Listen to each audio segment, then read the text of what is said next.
Hola, buenas tardes. Hoy vamos a ver lo que es la trazabilidad de medicamentos. Este no es un tema, digamos, dentro de lo que es la currícula de auxiliar de farmacia, porque todos los programas se aprobaron antes de la existencia de lo que es la trazabilidad. Así que les voy a contar cómo es, qué significa, las herramientas básicas que ustedes necesitan, como para poder desenvolverse en la farmacia, o por lo menos cuando en la farmacia le pidan algo referente a esto, ustedes entiendan a qué se refiere. Este problema surge, no es un problema, digamos, esta es la solución, digamos, surge a raíz de... bueno, espera un poquitito, ahora arrancamos con este. Surge, digamos, a raíz de la trazabilidad, a raíz de muchísimos inconvenientes que hubo y a raíz de un hecho delictivo que marcó, digamos, muchísimo la sociedad. Ustedes son todos jovencitos, pero fue un hecho policial que ocurrió, el asesinato de 3 drogueros, 3 que eran dueños de droguerías importantes. Se llamó así el asesinato de los drogueros. Y generó una conmoción. ¿Por qué? Porque empezaron a hacer investigaciones, empezaron a averiguar qué pasaba, con qué relaciones estaban, qué tipo de situación estaban viviendo como para que los hayan asesinado de esa manera. Empieza a aparecer y a salir a la luz pública toda una comercialización con los medicamentos, una gran estafa, un gran negociado que tenía que ver con la adulteración de los medicamentos. Empezaron a aparecer los casos, empezaron a aparecer las denuncias y se llevaron más de 500 denuncias, de familiares de personas que habían fallecido o porque tenían cáncer o porque tenían HIV, pero que con todo ese escándalo y con todo lo que ocurrió en el caso, descubrieron que a sus familiares les habían entregado placebo en lugar de medicamentos. O sea, estaban adulterando medicamentos para cáncer y medicamentos para HIV. Vamos a ver, esto no es nuevo, siempre hubo adulteración de medicamentos, por eso siempre los medicamentos comprados en la farmacia hay un amparo, hay una seguridad de la procedencia. En cambio, un medicamento comprado en la vía pública o comprado en otro lugar, yo no puedo saber de dónde vino. Pero en este caso, digamos, fue muy notorio, fue muy aberrante. ¿Por qué? Porque estamos hablando de que murieron chicos que podían haberse salvado a lo mejor de su cáncer. ¿Qué pasaba? No llamaban la atención porque de todas maneras iban a morir. O sea, eran pacientes que no les llamó la atención en su momento el haber fallecido, a lo mejor sí les llamó la atención de que hubiera ocurrido tan rápidamente, ¿sí? Pero de todas maneras eran pacientes que tenían cáncer, que tenían HIV, entonces, bueno, consideraban como que era normal. En el medio de ese escándalo, en el medio de esa situación, yo le estoy hablando del año 2009-2010, empieza a hacerse toda la planificación de lo que es esto de la trazabilidad de los medicamentos. Esto no es argentino, esto es a nivel internacional. Muchos países venían trabajando hace mucho tiempo con esto. Argentina venía trabajando con el tema de la trazabilidad de medicamentos, pero a nivel general, no a un nivel tan profundo como es en este caso. A lo mejor ustedes ya vieron alguna cajita que tiene un código, que ahora ustedes van a ver las etiquetas, los códigos, pero a lo mejor ni siquiera se pusieron a pensar qué significaba. Si tienen algún familiar que usa insulinas, por ejemplo, se van a encontrar mucho con estas etiquetas.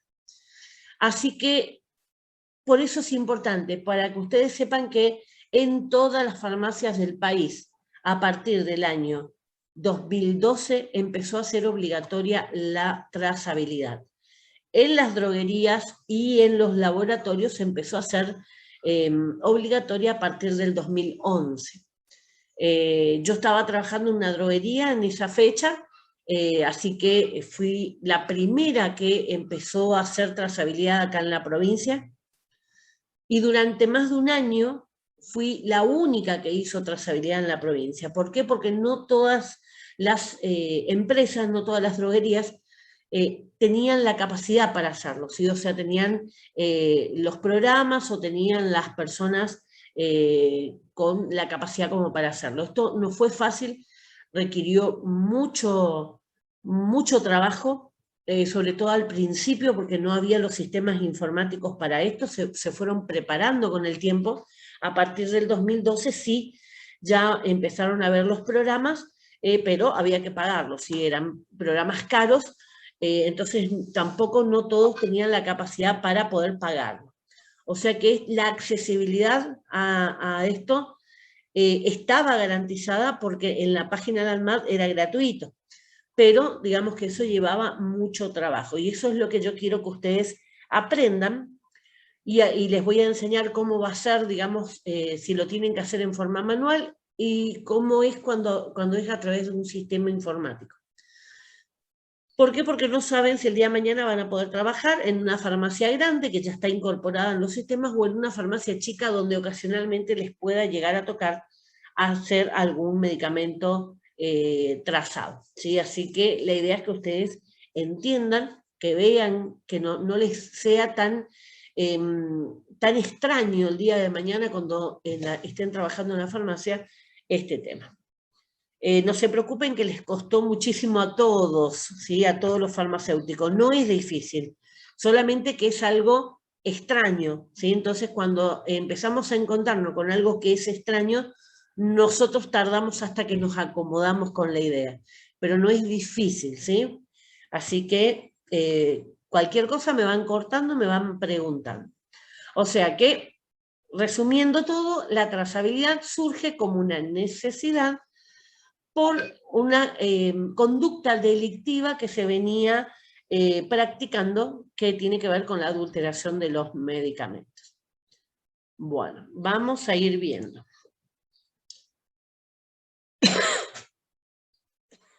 Bueno, esta trazabilidad está, digamos, llevada adelante a través de la ANMAT. El ANMAT es la Administración Nacional de Medicamentos, Alimentos y Tecnología Médica. El ANMAT es el ente donde se coordina todo lo que tenga que ver con medicamentos a nivel del país. No solamente medicamentos, sino tecnología médica también, que también vamos a ver que en este tema es importante, y el tema de los alimentos. Todo este organismo va a depender del Ministerio de Salud Pública, pero ¿sí? La parte informática va a estar enlazada con el PAMI, ¿sí? Porque el PAMI es la obra social más grande del país, está presente en todas las provincias, y era el único que en ese momento tenía la capacidad como para incorporar más farmacias, porque muchas farmacias forman parte ya del sistema de PAMI, pero con esto pudieron incorporar al resto de las farmacias del país, como para poder ir haciendo, digamos, todo lo que sea esta trazabilidad. Les decía que lo que era en medicamentos empezó en diciembre del 2011 y empezó exclusivamente en lo que eran los laboratorios productores de medicamentos y las droguerías del país. O sea, todas. En este caso, en lo que cuando se refiere a droguerías y a laboratorios, no es gratuito. En este caso, primero hay que asociarse a una empresa internacional que se llama GS1. Esa empresa GS1 es la que elabora todo lo que sea la codificación. Ahora van a ver que son números de 13, 14 números. No es fácil coordinarlo. Esto no es exclusivo de la Argentina, esto se hace a nivel mundial. Entonces uno paga una cuota mensual y anual, y mantiene, digamos, como activo ese número. Es como si nos otorgaran un número de documento a cada una de las entidades. Cuando hablamos de las farmacias, no se podía pedir que cada empresa se estuviera inscribiendo en esta empresa internacional. Así que lo que se hizo fue otorgarles a través del PAMI un número que se llama CUFE. En este caso es gratuito y la tramitación, bueno, lo hacían cada uno de las provincias a través de su colegio de farmacéuticos y demás. O sea, en lo que era farmacia era gratuito, en lo que era droguería y laboratorio siempre fue pagado, o sea, cobraban para eso. Bueno, a partir de noviembre del 2014 se van a incorporar también a este sistema de trazabilidad aquellos productos médicos, o sea, marcapasos y demás, ¿sí? Todos los elementos, sobre todo aquellos que tenían algún tipo de medicamentos, ¿sí? Incorporados como los stent, justamente para llevar un control sobre esos productos. O sea que son dos sistemas independientes los dos trabajan de la misma manera, pero cada uno tiene su plataforma, se tiene que entrar, digamos, a un sector distinto y trazarlo, pero más o menos va a ser el mismo sistema. Bueno, entonces les cuento un poquito, rebobinando, yendo un poquito para atrás. Desde el año 97, les decía que hace mucho tiempo que se venía trabajando en todo lo que tenga que ver con el control de los medicamentos. A nivel internacional, no es exclusivo de Argentina. Y en Argentina se crea en el año 1997 un programa nacional de control de mercado. Acá no había nada, ¿sí? O sea que había que empezar de cero. En el 2005 se establecieron esas primeras buenas prácticas de distribución. Tampoco son nuestras, ¿sí? Son internacionales, son de Norteamérica y otros lugares que están más avanzados en todo lo que tenga que ver con esto. Nosotros simplemente las adoptamos, las copiamos como buenas prácticas, ¿sí? O sea que ustedes lo pueden encontrar en idioma inglés o en cualquiera de los idiomas, digamos, que pueden aparecer en Google, cualquiera. Y en el 2009, fíjense que lleva su tiempo la implementación, a partir del 2009 se fueron fortaleciendo justamente esas prácticas. Ya en el año 2002, con la ley de prescripción por nombre genérico, ¿sí? Que fue una de las leyes que ustedes hicieron en el trabajo práctico, ya ahí se establecía que cada uno de los laboratorios argentinos iban a tener un apoyo, se iba a fortalecer todo lo que sea la industria argentina y cómo frenar un poco todo lo que sea la importación para justamente potenciar el mercado argentino. O sea que todo esto de medicamentos se fue también instalando en una época de crisis económica. 2001 fue una crisis económica argentina muy, muy importante. Bueno, después en el 2009, cuando ya se empezaron a llevar adelante mejores, digamos, programas de buena práctica de distribución, de almacenamiento, ¿sí? Todo era como protocolos de calidad, ¿sí? O sea que se exigía cada vez mejores y mejores procedimientos en cada una de las empresas. ¿Qué se hizo como para reforzar esto? Se modificó el Código Penal, porque si no hay un castigo, la gente no cumple. Así que se modifica el Código Penal para darle más fuerza, empieza a ser delito, ¿sí? Entonces a partir de ahí, estas malas praxis, ¿sí? Se van a empezar a sancionar también. Bueno, finalmente en el 2011 se estableció la trazabilidad por unidad de los medicamentos. Ya antes estaba la trazabilidad por lote. Ustedes si ven los medicamentos, todos tienen vencimiento y lote. Entonces ese lote me permitía poder seguir. A lo mejor un lote completo de medicamentos iba a la provincia de Buenos Aires. Otro número de lote venía para la provincia de Misiones. Entonces era más fácil de seguir los cargamentos que había. Otra, aparte, digamos, de lo que era la adulteración de medicamentos, otra situación que ocurría mucho era el robo de los camiones, ¿sí? Así como roban camiones de caudales de los bancos, también robaban camiones de medicamentos. Entonces después los vendían en el mercado negro. Con la trazabilidad, ¿qué se hizo? Que una vez que robaron un camión, se anulan todos esos códigos de trazabilidad, entonces ninguna farmacia los puede incorporar, ¿sí? O sea, perdieron el cliente. Entonces, a partir de ahí, digamos, solamente comercializar en lo que sea digamos, en el mundo negro, ¿sí? Ahora, ¿quién compraría un medicamento oncológico en un lugar donde no sea seguro, ¿no? O sea que justamente hizo que cada vez se empezara a controlar de una forma más estricta justamente para luchar contra ese problema, ese flagelo que es la adulteración de los medicamentos. Les repito, esto se hizo siempre, ¿sí? El problema es que cada vez se está haciendo con una perfección que era muy difícil de detectar. Por eso pasó todo eso de más de 500 denuncias.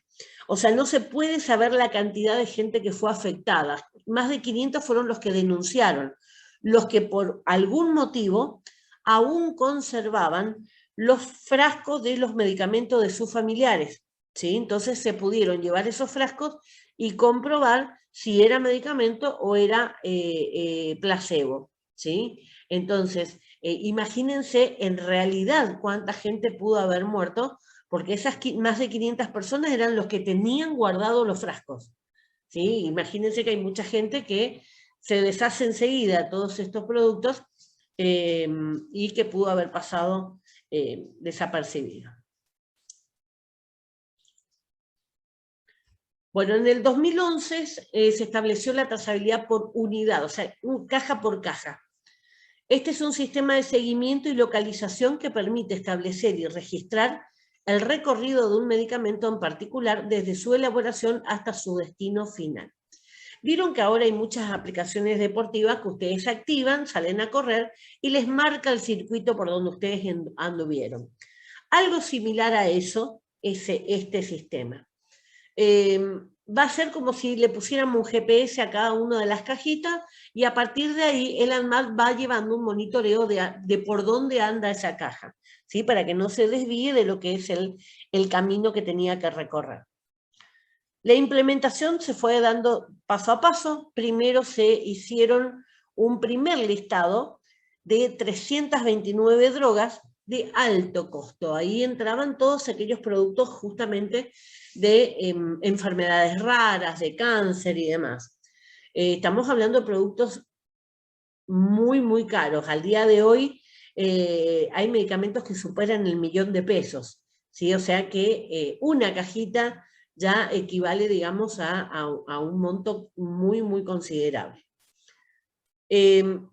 Iba a ir también dependiendo de los agentes. Los agentes se refiere a esas paradas que va a tener que hacer ese medicamento. Por ejemplo, los laboratorios, por ejemplo, las droguerías, las farmacias, hasta llegar al paciente. O sea que la idea fue ir haciendo paulatinamente, por eso les decía que primero empezó con laboratorios y droguerías. Hoy, en el transcurso del tiempo, ¿qué les puedo decir? Estuvo mal implementado en su primer momento por la falta de experiencia que se tenía. Tenía que haber sido más lento aún, darle más tiempo, sobre todo a las droguerías, para que se pudieran preparar, porque de todas maneras tardaron después, porque no estaban en condiciones. Si se hubiera hecho más paulatinamente, empezar, supónganse, en ese 2011 con los laboratorios y recién en el 2012 arrancar con las droguerías, creo que hubiera sido menos problemático. ¿Por qué? Porque hay muchos lugares donde ni siquiera tienen conexión Wi-Fi, ¿sí? Las droguerías sí, pero las farmacias no. Así que hubo muchos lugares del país donde no se pudo hacer lo que ellos pretendían hacer, que era como una comunicación instantánea, ¿sí? O sea que no fue tan fácil. A partir de que, bueno, se empezaron a invertir más en todo lo que sea los programas, en lo que sea todo la parte informática, eso mejoró, pero de todas maneras, hasta el día de hoy ustedes van a encontrar muchos lugares del país donde no hay un internet de que soporte, digamos, mucho tiempo. Bueno, ¿qué va a hacer este sistema? Va a ir identificando el recorrido.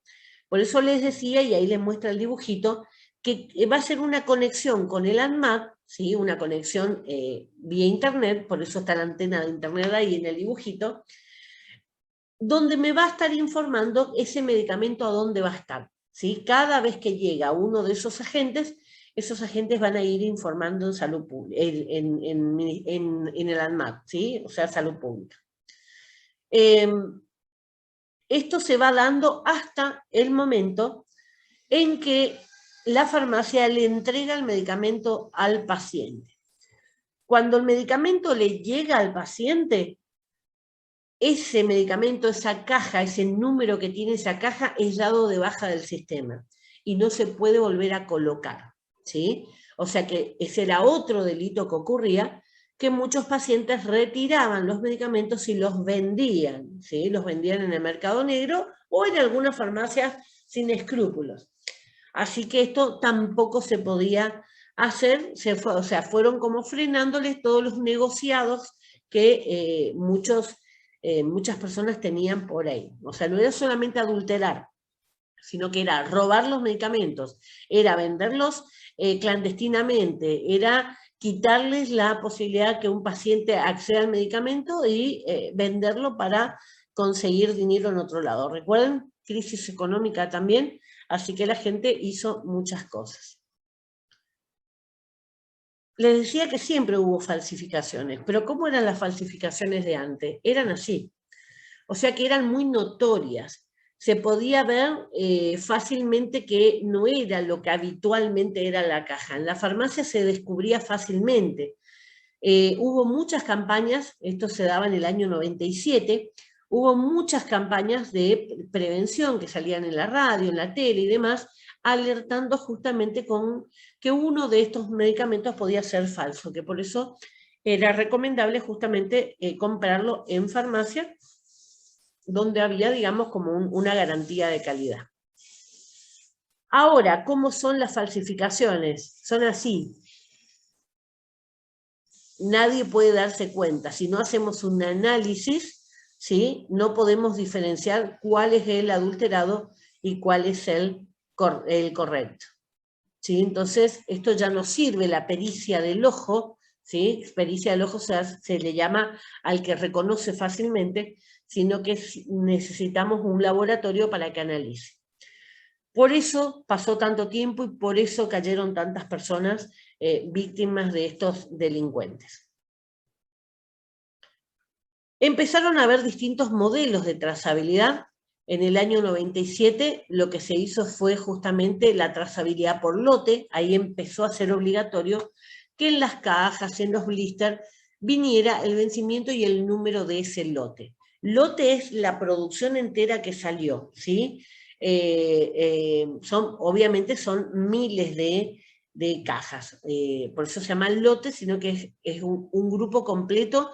Supónganse un grupo completo que salió de la máquina, ¿sí? O como diríamos en nuestra casa, la cantidad de chipa que salió en una horma de lo que está haciendo la abuela o la mamá, ¿sí? Eso es lo que es un lote. Después, en el 2011, se empezó a hacer por unidad, o sea que cajita por cajita. Por eso no fue fácil, ¿sí? O sea, imagínense que ya tener por lote era bastante complicado, ahora tenerlo por unidad se multiplicó por 1000 la problemática. También había sistemas preexistentes que tenían que ver con, porque esto ya existía a nivel mundial, etiquetas de trazabilidad de laboratorios, etiquetas de seguridad de alguna droguería importante. PAMI también tenía algunas etiquetas también, que eran formas de un control interno que tenían esas empresas justamente para poder trabajar o para poder hacer un seguimiento a esos productos. Ustedes también por ahí van a ver que algunas droguerías le ponen un sello a las cajitas, entonces, bueno, si les devuelven las cajas por X motivo y no está el sello, obviamente esa caja no era de ellos, ¿sí? Es como para identificar, esto sí te mandé yo, esto no. Entonces usaban este tipo de etiquetas justamente con ese fin, como para resguardarse que no le dijeran que ese producto roto llegó de la droguería cuando no era así. Un ejemplo, ¿sí?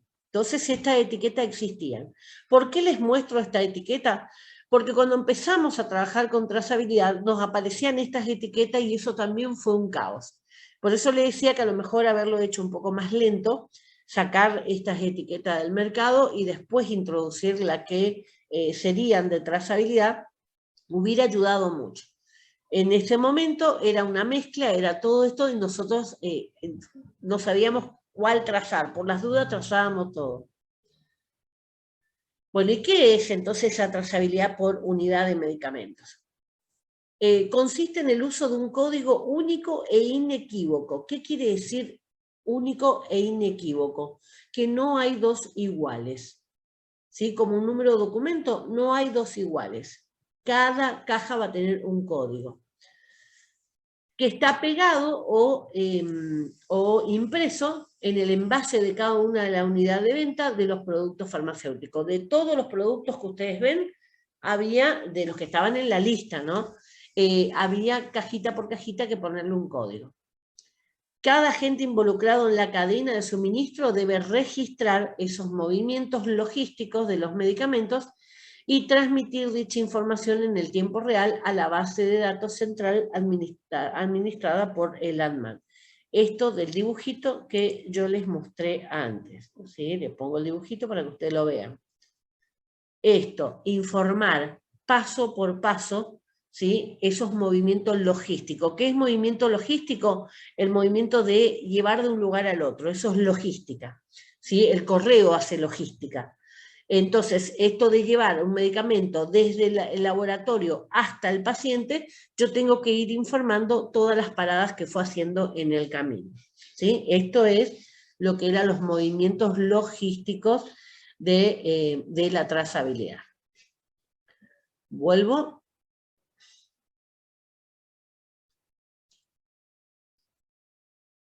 Bueno, ¿qué soportes eran utilizados? Se utilizaron 3 soportes en su inicio y hoy podemos ver los 2 primeros, ¿sí? El radiofrecuencia fue dejado de lado porque era demasiado complicado. Se les dio también mucha amplitud. Ustedes van a ver ahora que no hay regulado nada. Entonces eso hizo que fuera muy amplio todo lo que la gente optaba por hacer.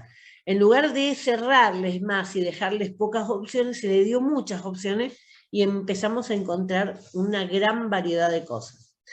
El primero, el Data Matrix, es el cuadradito blanco y negro, que ustedes ya lo conocen, lo ven mucho porque se usan muchas cosas.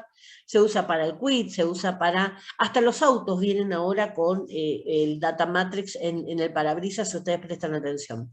Yo he llegado a ver manzanas con este Data Matrix.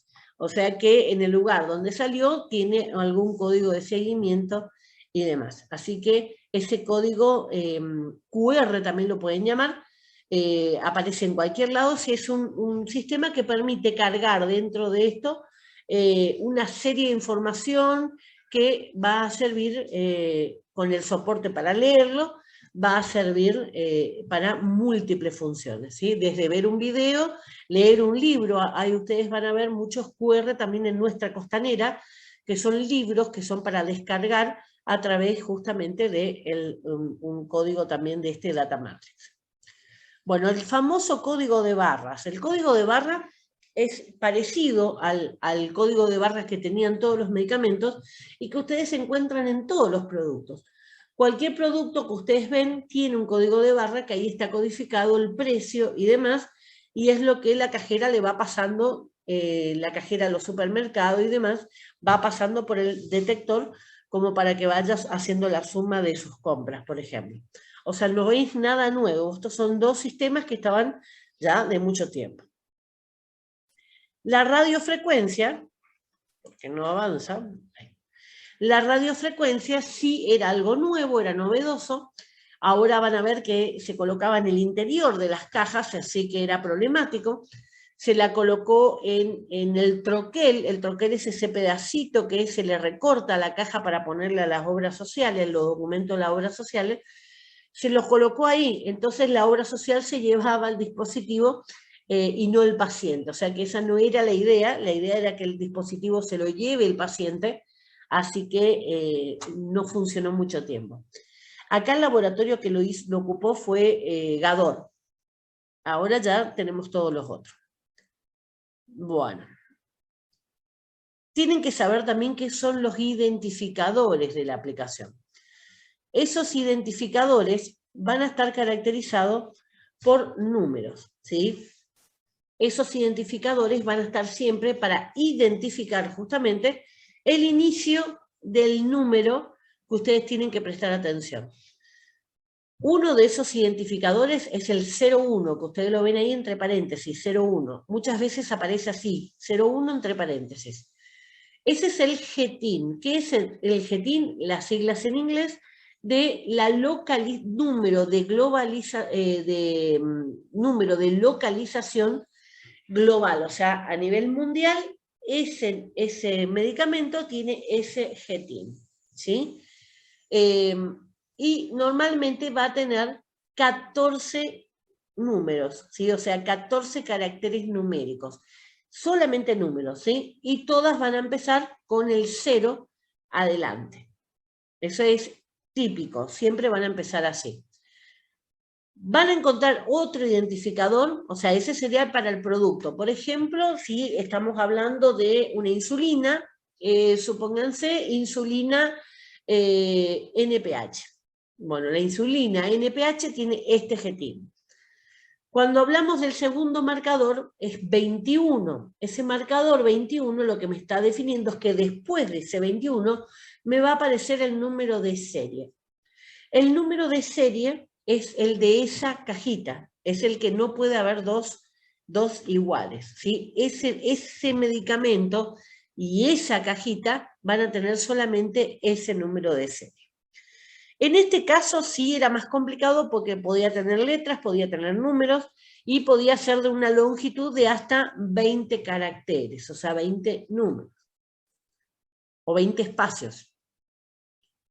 Después aparecieron otro código, otro identificador, el 414, que esto se eliminó después. Esto era para identificar aquellas droguerías que el GLN, también siglas en inglés, el número de localización global se llama, era de droguerías y laboratorios. Las droguerías y los laboratorios tienen GLN, ¿sí? Que era lo que yo le decía, que se tenían que asociar a una empresa internacional que se llama GS1. Igual esa GS1 hay a nivel mundial, hay en todos los países. Obviamente nosotros nos adheríamos al GS1 sucursal Argentina. Bueno, entonces identificaba ese 414 no al laboratorio, sino que estaba identificando a la droguería. Entonces hubo, digamos, un tiempo en que funcionó y después se lo sacó, ¿sí? Se lo sacó porque generaba muchísimas confusiones. Ahora, el único que puede poner esas etiquetas son los laboratorios. Hubo mucha resistencia también porque esas etiquetas se compran, salen caras, y cuando se empezó a hacer, digamos, se ocupó medicamentos que eran caros, entonces ese costo se diluía. Pero cuando después empezaron a querer y colocarlos en todos los medicamentos, la etiqueta salía más cara que el medicamento. Así que eso también fue otro de los motivos por los cuales se frenó. Hay dos identificadores más, que estos sí están en funcionamiento, son el 10 y el 11. El 10 me va a estar marcando lo que es el lote. En este caso no hay un límite, puede ser una longitud variable, la cantidad de números variable, y también puede ser alfanumérica, ¿sí? Y en el tema del vencimiento, sí había un requisito que todos tenían que tener un determinado formato, ¿sí? Y es empezando por el año, después el mes y después el día, y todos en 2 cifras. Por ejemplo, hoy sería 21, el mes 08 y el día 17, ¿sí? Con ese formato, no día. El formato es más norteamericano, ¿sí? Que arrancan con el año. Nosotros acá en Argentina normalmente arrancamos con el día. Pero como esto era internacional, tenía que sí o sí ajustarse al año, digamos, empezar con el año. ¿Este código qué va a tener? va a tener información. Por eso le decía que estos códigos le permitían tener adentro de ese data matrix o adentro de ese código de barra un determinado número de informaciones. Va a estar ahí el número de lote, la fecha de vencimiento, el GLN de origen, o sea, la droguería o el laboratorio, y el CUFE, que era lo mismo que el GLN, pero el que era gratuito para la farmacia. Entonces, cuando se paga se llama GLN, cuando es gratuito va a ser CUFE. Todas las farmacias tienen CUFE, ¿sí? Fecha y hora del evento, el número de remito o factura que avala esa adquisición o esa tenencia, ¿sí? Siempre, digamos, eso era otra cosa, exigía un documento legal, algo que justificaba la compra para permitir ese tránsito, ¿sí? Entonces fue regulando un montón de situaciones que también podían... Bueno, les decía que justamente con esto también exigía un documento legal, alguna forma de justificar ese remito o esa factura que justificaba que ese medicamento se estuviera comercializando. O sea que se aprovechó también y se hizo, digamos, como complementos como para legalizar varias situaciones irregulares. Bueno, ahí parece que entraron todos.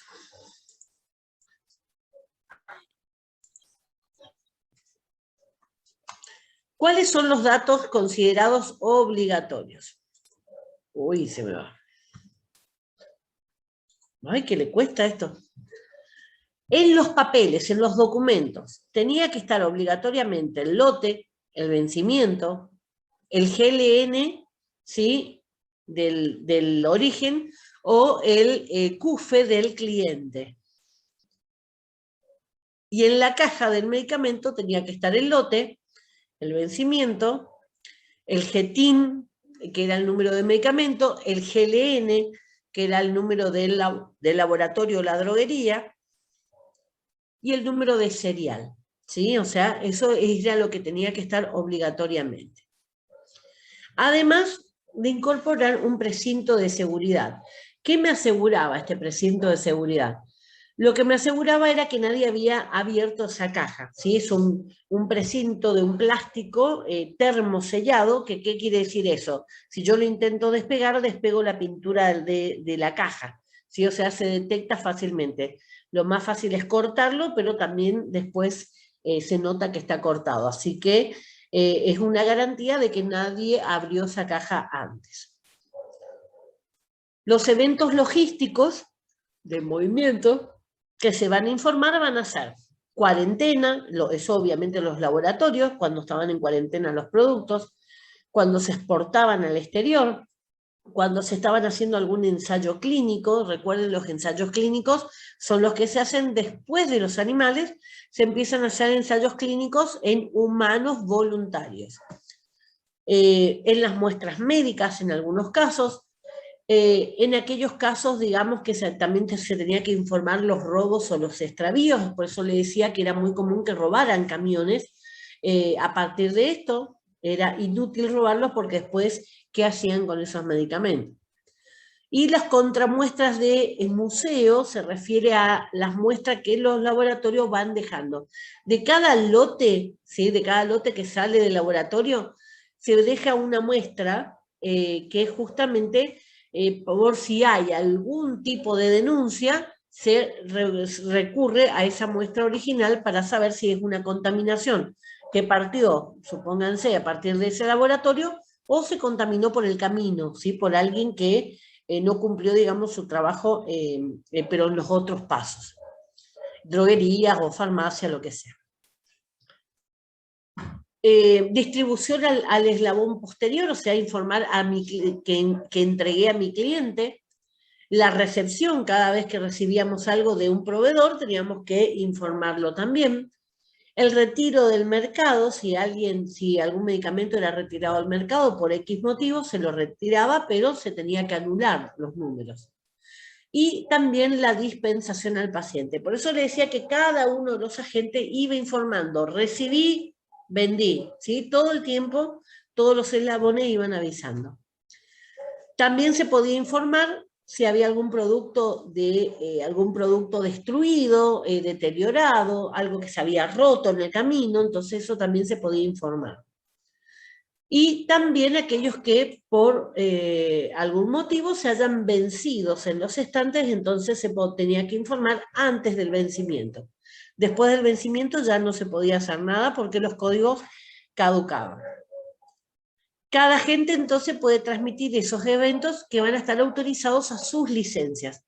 Había distintos tipos de licencias. O sea, una droguería tiene sus limitaciones, no le puede trazar a un paciente, por ejemplo.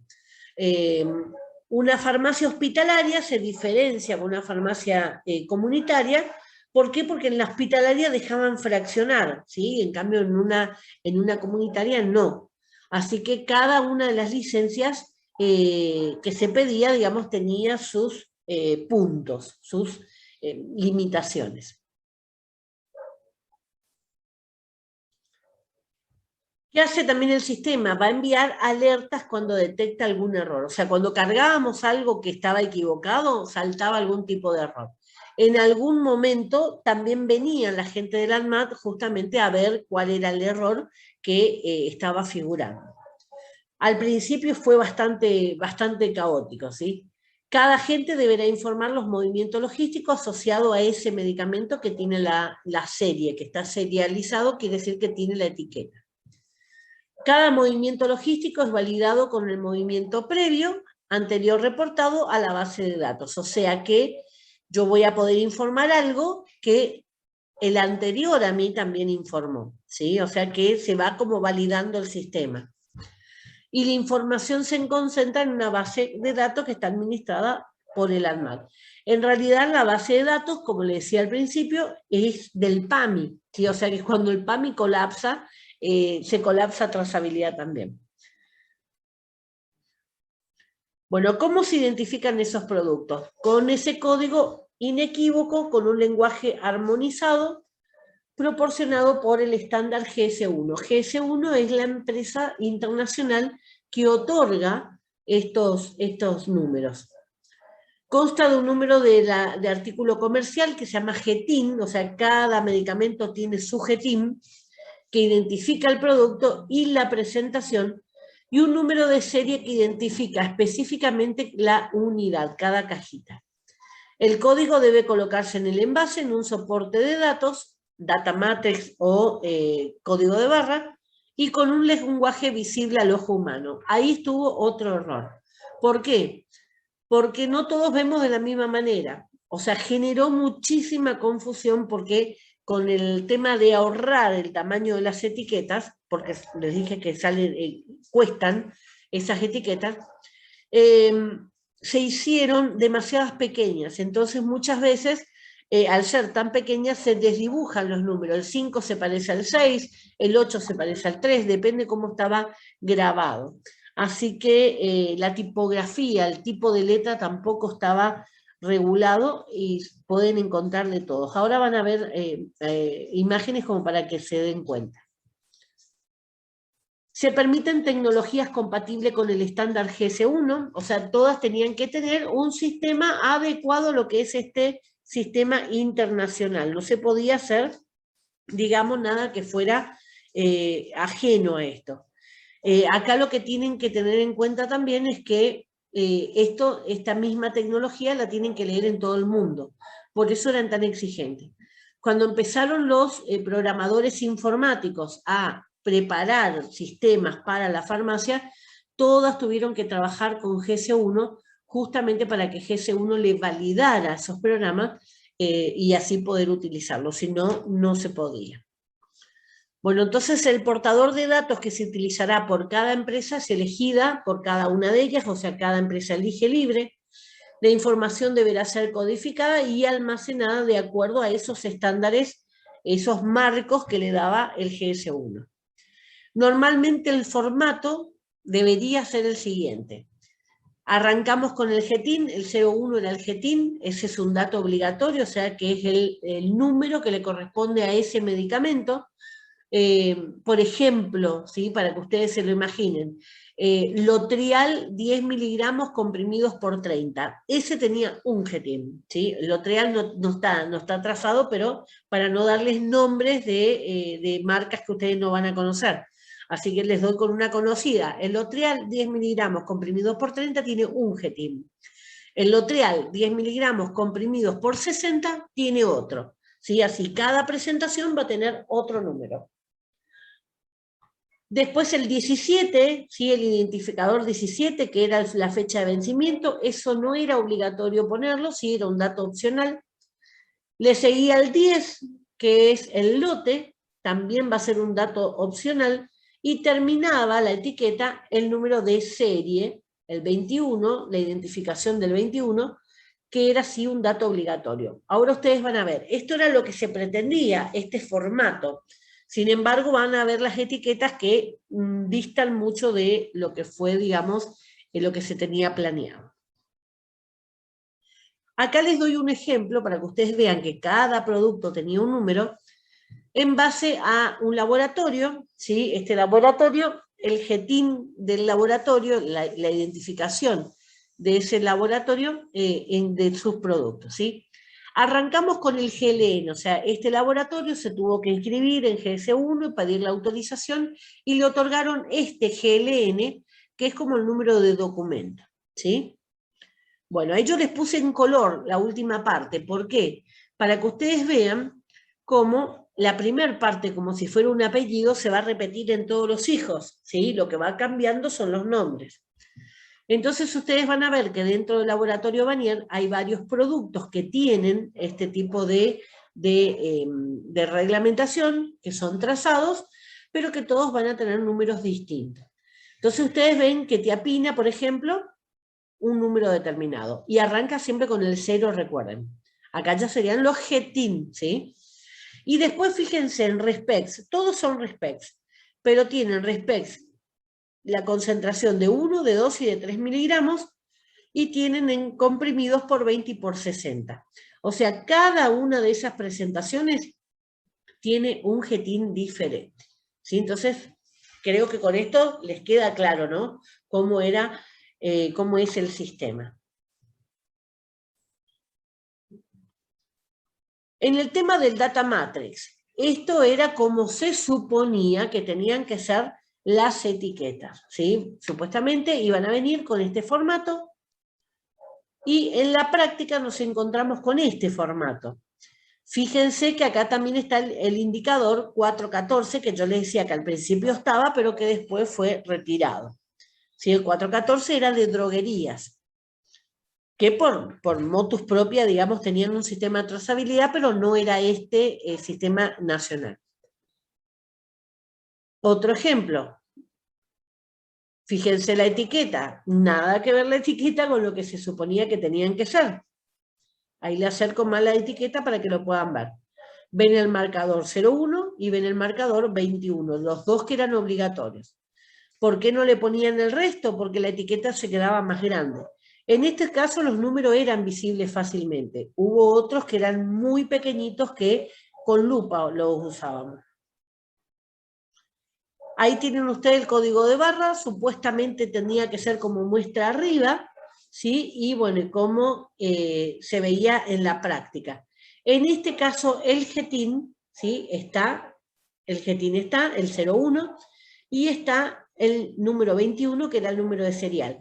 Y en este caso era fácil de verlo porque el serial estaba como recuadrado. Entonces, a la vista era fácil de detectarlo. El de radiofrecuencia es un chip, le decía que estaba en el interior de la caja y que estaba colocado en ese troquel, ¿sí? Como ese troquel después se mandaba a la obra social, se perdía el seguimiento. Y en la afuera de la caja lo único que figuraba era impreso estos números. Entonces muchas veces nos pasó, les contaba de que durante un año fue la única droguería que trazaba los productos en Misiones, nos pasó que buscaban etiquetas. Cuando no veían etiquetas, consideraban que no era de los medicamentos trazados, sin embargo tenía este sistema de radiofrecuencia y en la etiqueta era esta impresión. ¿Por qué? Porque la reglamentación decía que podía ser pegado o impreso en la caja. Bueno, ¿cómo fue la implementación? Vamos a suponer los que tenían sistema, ¿sí? En ese sistema, ¿qué tenía que hacer primero? Tenía que cargar todos estos datos. Se cargaba uno por uno los GLN del proveedor, uno por uno los GTIN de todos los medicamentos que teníamos en la farmacia, y después en el momento de la compra se cargaba el número de serie. Por eso esto se hacía con el sistema, entonces en el momento lleva todo un trabajo previo. En el momento de la venta es rápido, pero para eso yo tuve que trabajar antes y tuve que cargar toda esta información. Está bien que una vez que cargo el GLN el proveedor, una vez ya queda. Una vez que ese GTIN yo ya le cargué el dato, ya queda, ¿sí? Nuevamente no voy a tener que cargar. Lo que sí voy a tener que ir cargando todas las veces va a ser el número de serie, porque todas las veces van a venir cajitas diferentes. Cuando yo vendía, ¿qué tenía que poner? A quién iba dirigido, en el caso de la droguería, a la farmacia, entonces el CUFE de la farmacia, el GTIN de ese medicamento y el número de serie. Si no tenía sistema, ¿qué se tenía que hacer? Un registro para poder hacer la trazabilidad directamente en la página de ANMAT, que es lo que les voy a mostrar ahora. Para eso yo les sugería, por experiencia, armar una planilla e ir registrando en esa planilla todos esos datos que en el momento de sentarme a trazar con el internet, yo tuviera esa información disponible, ¿sí? ¿Por qué? Porque si no era, ay, me falta la fecha, ay, me falta esto, entonces teníamos que buscar la cajita y la cajita ya se había vendido. O sea que al mantener toda esa información centrada en una planilla, era más fácil de trabajar. Pero era un trabajo extra porque lo tenía que cargar a mano, ¿sí? Le estoy hablando esto sin sistema. Recuerden que yo les decía que empecé a trazar en diciembre del 2011 y tuve sistema informático recién en julio del 2012. ¿Sí? Ahí recién tuvimos un sistema, así que todos esos meses era con esta forma que les voy a mostrar hoy. Todo se hacía con carga manual en la página del ANMAT. Esos 11 datos que yo llevaba en la planilla, ¿qué eran? Era la fecha, la hora, el GLN y quit de origen, el GLN y quit de destino, o sea, el CUFE en el caso de la droguería, el lote, el vencimiento, el remito factura, o sea, el número, el GTIN del producto y el número de serie. Esos 11 datos son los que yo necesitaba para poder rellenar la hoja de la notificación del ANMAT. ¿Qué errores me aparecía? Respecto al número de serie, la falta de registro, no anotaba el número, se fue la cajita y listo, perdimos el número, no teníamos más. El medicamento se entrega antes de notificar al ANMAT, la falta del control ocular en la caja, o sea, no miraron bien, no vieron la etiqueta, o eran estos casos del que tenía solamente la impresión en la caja, entonces pasaba desapercibido. Un error de lectura, leí mal, vi 5, leí 6, ¿sí? Una etiqueta que eran no las homologadas, una de esas etiquetas previas que le mostraba que había y que no eran las que se ajustaban después al sistema. O un error de toma, ¿sí? Tecleé mal, metí mal el dedo en la computadora. Respecto al GTIN, el número inexistente, eso pasó también, ¿sí? Porque se tomaba mal el número, entonces decía que no correspondía a nadie que estaba registrado. Y error de toma.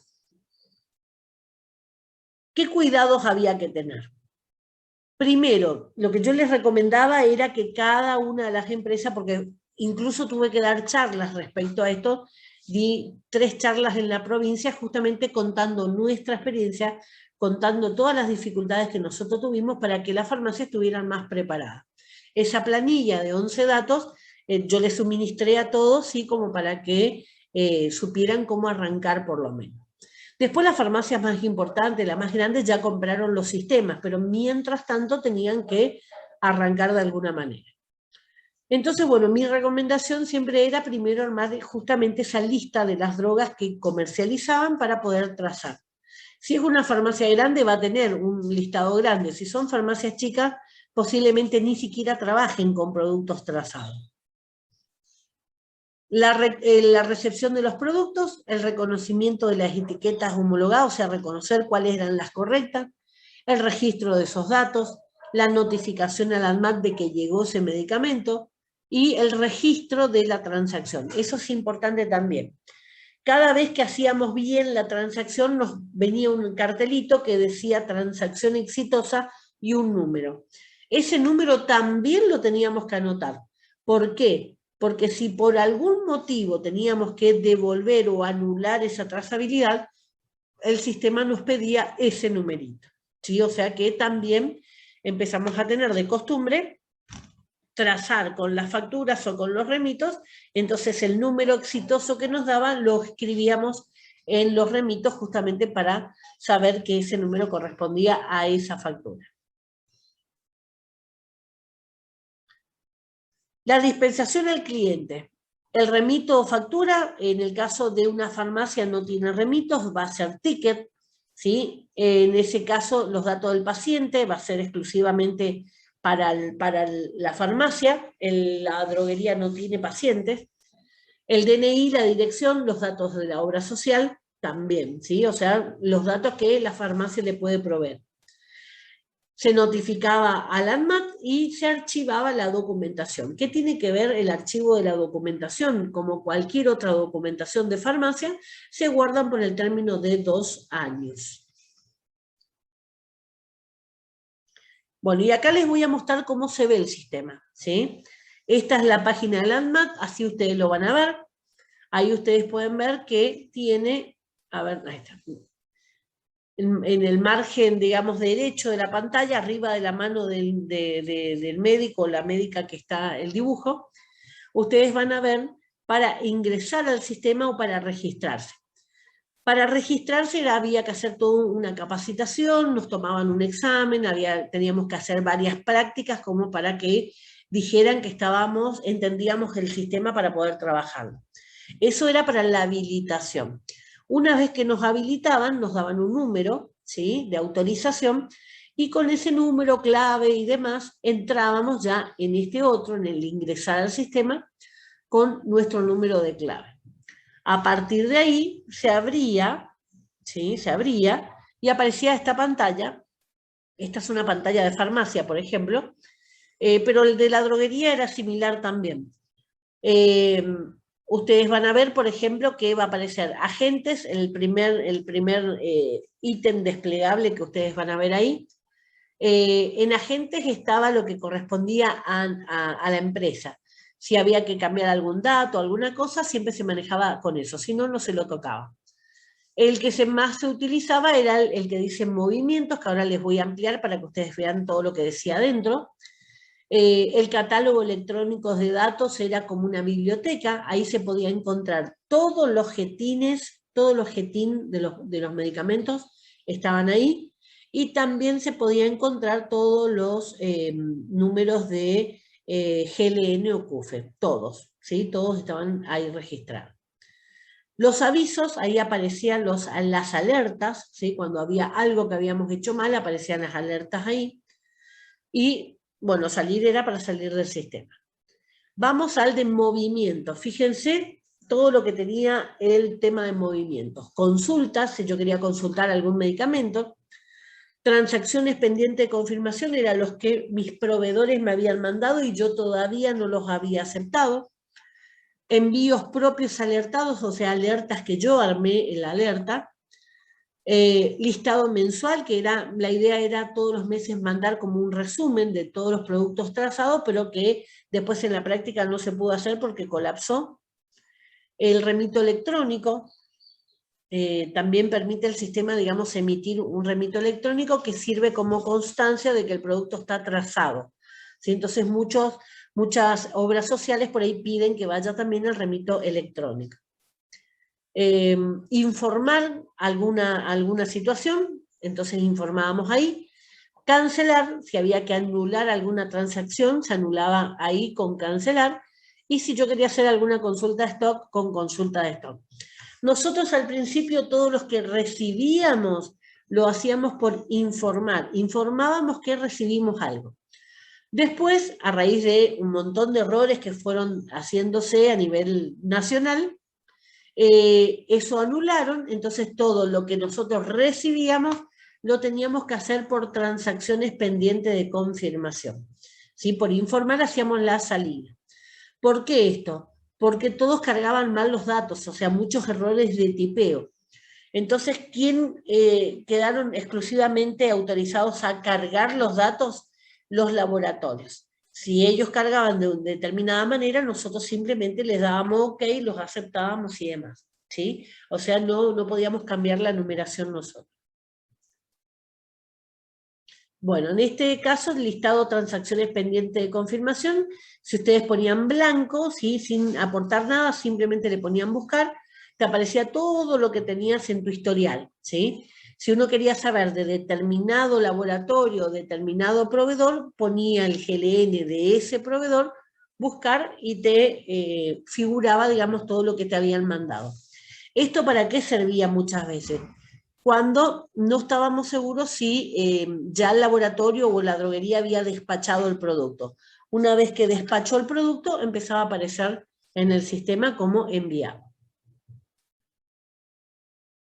En este caso es de datos, ¿sí? También ahí podía poner el GTIN y aparecía todos los datos que tenían que ver con el producto. En este caso es consulta de stock. Si yo no colocaba nada, ningún dato ahí, le daba a buscar y me tiraba todos los que me figuraban a mí, que estaban en mi posesión. Esto era muy útil, ¿por qué? Porque yo a través de eso podía tener el listado y podía controlar en los estantes. ¿Sí? ¿Se acuerdan cuando vimos control de stock y demás? Servía como para hacer eso.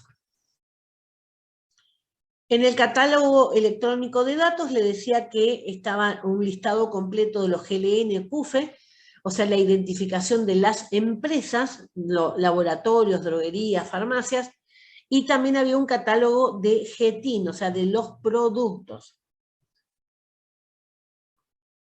Bueno, y acá les voy a mostrar ahora etiquetas para que ustedes vayan viendo la diferencia. Estas son dos insulinas, son distintas insulinas de la misma empresa, y ustedes van a ver que la primera parte va a coincidir y lo que me va a cambiar va a ser la última parte del 0,1. ¿Se acuerdan cómo vieron el ejemplo de Vanier?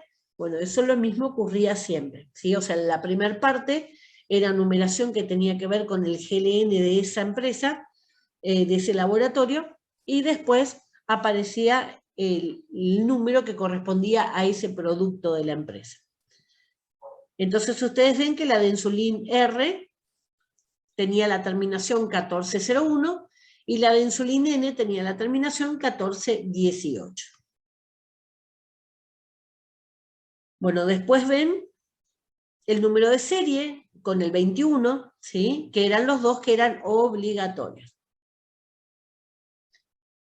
Bueno, código de barra. Fíjense, nuevamente están el 01 y el 21, que son los que eran datos obligatorios. Este laboratorio Richmond es el que está haciendo la vacuna acá de COVID acá en la Argentina. Fíjense, nuevamente acá me van a aparecer los cuatro, ¿sí? Los dos obligatorios, 01 y 21, y los dos optativos que eran los 17 y el 10. El 10 era el lote, recuerden, y el 17 era el código de vencimiento. Si se acuerdan del formato, arrancábamos con el año, o sea que este medicamento vencía en el 2015. 2015, el 12 de diciembre, 12 era diciembre, 31. O sea, el 31 de diciembre del 2015 vencía este medicamento.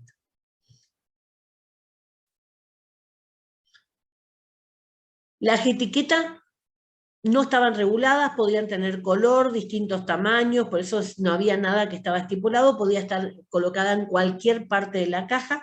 En este caso era en un costado de la caja. Y esta es otro caso, ven en el anterior, a ver, ustedes ven, no sé si llegan a verlo, pero están los 4 números. En este caso están los 2 que eran obligatorios. Y en este caso, fíjense que está el troquel, que es ese pedacito que yo lo corto para la obra social, y está al lado, o sea que se va con la caja. ¿Sí? Ahí estaba bien.